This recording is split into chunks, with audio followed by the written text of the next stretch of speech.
Picture करो एक young professional को, अर्जुन का नाम देते हैं। तो जो अर्जुन भाई साहब है बड़ी मुश्किल में है।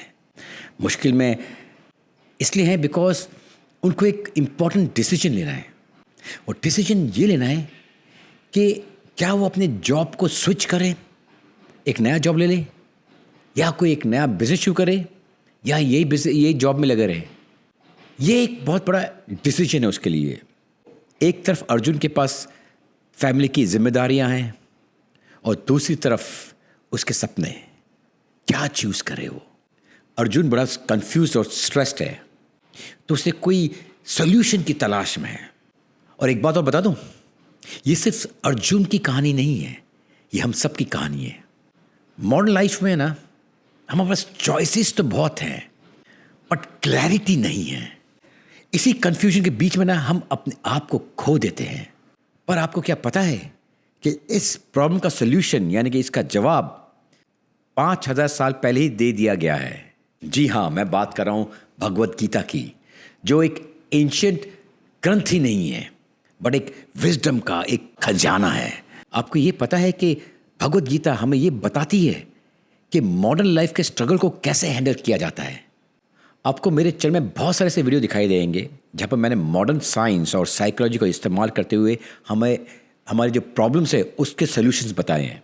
तो आज हम देखेंगे कि भाई भगवत गीता की जो टाइमलेस विजडम है, इसको मॉडर्न लाइफ के पर्सपेक्टिव से एक्सप्लोर करेंगे और देखेंगे कि हमारे बैलेंस और क्लैरिटी को कैसे शक्ति दे सकती है।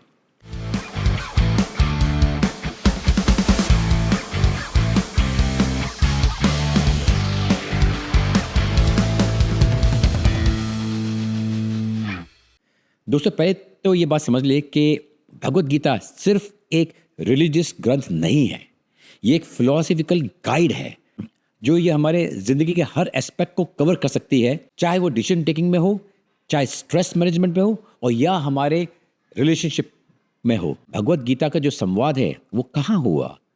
वो एक बैटलफील्ड में, एक युद्ध की जगह पे हुआ। और वहाँ पर क्या हो रहा है? वहाँ पर एक हमारा एक योद्धा है अर्जुन, और वो योद्धा को इमोशनली बड़ा डिस्टर्ब्ड है क्योंकि उसको क्लैरिटी नहीं है, वो डिसीजन नहीं ले पा रहा है कि सामने वाले जो लोग बैठे हैं वो तो मेरे करीबी हैं, मेरी फैमिली है, क्या मैं युद्ध लड़ूं या ना लड़ूं? इमोशंस देखूं, धर्म देखूं या अपना कर्तव्य देखूं? क्लैरिटी नहीं है, जिसकी वजह से उसको डिसीजन लेने में तकलीफ आ रही है। तो यहाँ पर ये जो ना एक संवाद है कृष्ण और अर्जुन के बीच, जहाँ पर कृष्ण जी उनको एक क्लैरिटी दे रहे हैं। और यहीं पर है गीता का ज्ञान जो हमारी सारी ज़िंदगी बदल सकता है, और हमारे मॉडर्न टाइम में भी उसको इम्प्लाई करें तो हमारी पूरा प्रॉब्लम के सल्यूशन दे सकता है। हम इसकी कुछ टीचिंग्स या टेक्निक्स पे थोड़ा नज़र डालते हैं। कर्मण्येवाधिकारस्ते मफलेषु कदाचन। भगवत गीता का सबसे इंपॉर्टेंट लेसन है निष्कर्म कर्म, यानी कि सेल्फलेस एक्शन। कर्म किए जा, फल की चिंता मत करे इंसान, ये है गीता का ज्ञान। आपने सुना ही होगा ये। तो कर्म करना है, अपने कर्म पे ध्यान दीजिए, रिजल्ट पे मत देखिए जरा। कृष्ण यहाँ पर कहते हैं आपका अधिकार आपके कर्म, आपके एक्शन पर ही है, उसके फल पर नहीं, यानी कि उसके रिजल्ट पर नहीं है आपका। तो आपका काम किए जाओ, अपना एक्शन लीजिए, उसके रिजल्ट पे ज़्यादा ध्यान मत दीजिए। अभी इसी बात को हम मॉडर्न लाइफ में कैसे अप्लाई करेंगे? स्टैनफोर्ड की एक स्टडी कहती है कि अगर हमारा फोकस प्रोसेस पे होता है ना, तो हमारा जो स्ट्रेस लेवल है वो 40% कम हो जाता है। अगर अर्जुन की तरह हम भी हमारे प्रोसेस पे ज़्यादा ध्यान दें, हमारे कार्य पे ज़्यादा ध्यान दे ना कि उसके रिजल्ट पर, तो हमारी प्रोडक्टिविटी बहुत ज़्यादा बढ़ जाएगी और हमारा काम भी बहुत रहेंगे हम।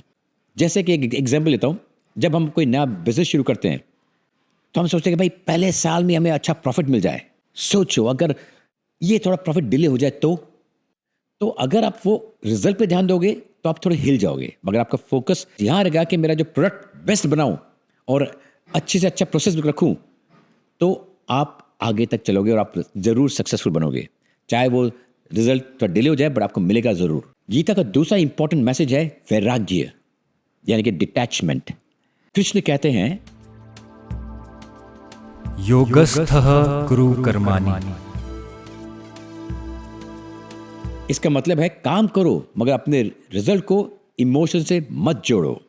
और साइंस भी यही बात कहती है। एक research by American psychological association कहती है इमोशनल डिटैचमेंट डिसीजन मेकिंग को बेटर बनाता है। यानी कि अपने जब भी आप डिसीजन ले रहे हो, इमोशंस को जितना डिटैच करोगे उतने बेटर आपके डिसीजंस होंगे। एक सिंपल सा इसका एग्जाम्पल देता हूँ। एक स्टूडेंट को विजुलाइज कीजिए। अगर वो स्टूडेंट हमेशा अपने रिजल्ट पे ध्यान देगा, पर ये मुझे इतने मार्क्स चाहिए, ऐसे इसके ऐसा होना वैसा होना, वो तो उसी स्ट्रेस में रह जाएगा और उस स्ट्रेस की वजह से उसका जो परफॉर्मेंस है वो एक्चुअली ड्रॉप होगा। अगर वही स्टूडेंट सिर्फ अपने प्रिपरेशन पे ध्यान देता तो उसका स्ट्रेस कम होता, जिसकी वजह से उसके रिजल्ट्स भी बेटर होते। इसका अनदर एग्जाम्पल हो सकता है कि एक सेल्समैन जो अपने सेल पे ध्यान दे रहा है, क्लोजिंग पे देख रहा है कि मेरे को मशीन कैसे बेचूं, मैं अपना प्रोडक्ट कैसे बेचूं, वो उसी पे ध्यान देगा तो शायद उसको इतना अच्छे रिजल्ट नहीं मिले।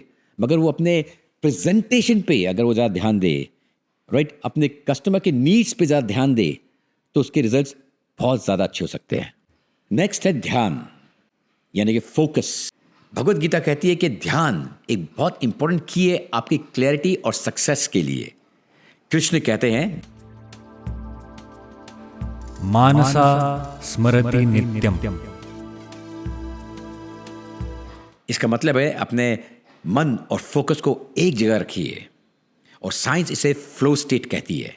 एक well known Hungarian American psychologist doctor Mihaly की रिसर्च कहती है कि जो लोग फ्लो स्टेट में काम करते हैं उनकी प्रोडक्टिविटी 5 टाइम्स ज़्यादा, यानी 5 गुना ज़्यादा बढ़ जाती है।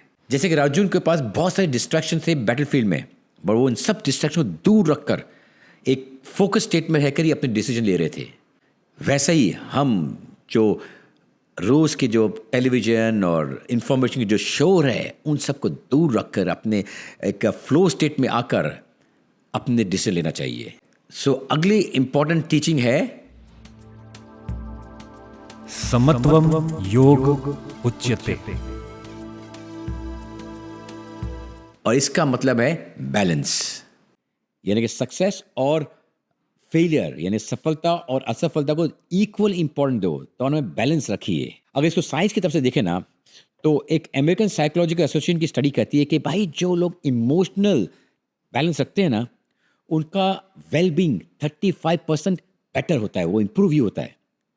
तो इमोशनल बैलेंस रखना इंपॉर्टेंट है। जैसे एक स्पोर्ट्समैन, उसको अपने लाइफ में, अपने गेम में बहुत सारी क्रिटिसिज्म मिलती है, बहुत से प्रेजेस मिलती है, बट इससे ना वो हताश होता है, ना ही वो ज़्यादा खुश होता है। वो अपना मानसिक संतुलन रखता है, उसी की वजह से वो आगे तक बढ़ता है और अपने डिसीजन उसी हिसाब से लेता है। वो भगवत गीता एक और चीज़ सिखाती है कि हमारी जो असली शक्ति है वो अंदर से आती है, बाहर से नहीं। जैसे कि श्री कृष्ण कहते हैं उद्धरेण आत्मनात्मनम न आत्मनम अवसद्येत। इसका मतलब ये है कि अपने आप को हमेशा ऊंचा उठाओ, कभी भी अपने आप को नीचा मत देखो। और ये गीता ही नहीं, साइंस भी प्रूव करता है। एक 2021 की जर्नल ऑफ क्लिनिकल साइकोलॉजी कहती है कि जो लोग अपने अंदर की स्ट्रेंथ पे ज़्यादा ध्यान देते हैं, उनकी प्रोडक्टिविटी, उनकी इफेक्टिविटी 40% तक बढ़ जाती है और वो चैलेंजेस को बेटर फेस कर पाते हैं। जैसे कि अर्जुन के देख लीजिए, उनके बहुत सारे रीज़न थे अपने आप को नीचे देखने का, बट उन्होंने सबको नकारते हुए अपने आप को इक्वल या उससे बेटर ही समझा। अगर आज की बात करें तो सर, आप देखिए काफ़ी सारी स्टोरीज आपको दिखाई देगी जहाँ पर बहुत से लोगों का बचपना इतना स्ट्रांग नहीं किया है, पर उनकी इनर स्ट्रेंथ, उनकी काबिलियत, उनके स्किल्स, उनके डेडिकेशन टू बिकम बिग, वो उनको बहुत बड़ा ले गई है। एक क्लासिकल एग्जाम्पल इसका है APJ अब्दुल कलाम जी। उनके सबको पता है उनका चाइल्डहुड कैसा था, पर उनकी इनर स्ट्रेंथ इतनी स्ट्रांग थी कि वो अल्टीमेटली भारत के प्रेसिडेंट बन गए। इस पे एक और ट्रिविया दूंगा जो शायद आपको पता भी नहीं हो या बहुत से लोगों को नहीं पता हो, कि एप्पल के जो फाउंडर थे ना, स्टीव जॉब्स, वो हमेशा भगवत गीता को अपना पर्सनल गाइड की तरह रखते थे। ये बात दर्शाती है कि टाइमलेस विजडम मॉडर्न सक्सेस के लिए कितनी ज़रूरी है। तो देखा आपने, एंशिएंट विजडम और मॉडर्न साइंस का कॉम्बिनेशन कितना पावरफुल होता है। भगवत गीता जो है ना, वो एक ग्रंथ नहीं है, एक किताब नहीं है, ये लाइफ का मैन्युअल है। इसकी जो टीचिंग्स है ना, वो हमारे मॉडर्न लाइफ के हर स्ट्रगल का सोल्यूशन दे सकती है, क्लैरिटी, फोकस और बैलेंस भी दे सकती है। आपको एक सिंपल एक्सरसाइज मैं आपको देता हूँ। आप अपनी प्रेजेंट टाइम्स में आपकी जो लाइफ में कुछ भी प्रॉब्लम चल रही है ना, उसको एक बार गीता की टीचिंग्स में ढाल के देखिए, उसके सोल्यूशन ढूंढ के देखिए और आप खुद एक्सपीरियंस करो कि क्या हो रहा है। याद रखो, लाइफ एक जर्नी है और भगवत गीता उसका रोड मैप।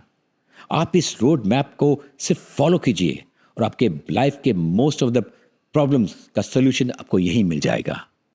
अगर आपको ये वीडियो पसंद आया है तो प्लीज़ लाइक कीजिए और अपने फ्रेंड्स के साथ शेयर कीजिए और कमेंट में बताइए कि आपको फेवरेट गीता के प्रिंसिपल्स क्या लगे। अगर आप कुछ चाहते हैं हम आपके लिए कुछ स्पेशल वीडियो बनाएं तो प्लीज़ कमेंट में वो भी लिखिए कि आपको किस विषय पे वीडियो बनाने हैं। मिलूंगा अगले वीडियो में किसी ज़बरदस्त टॉपिक के साथ। अंटिल देन मुस्कुराते रहिए।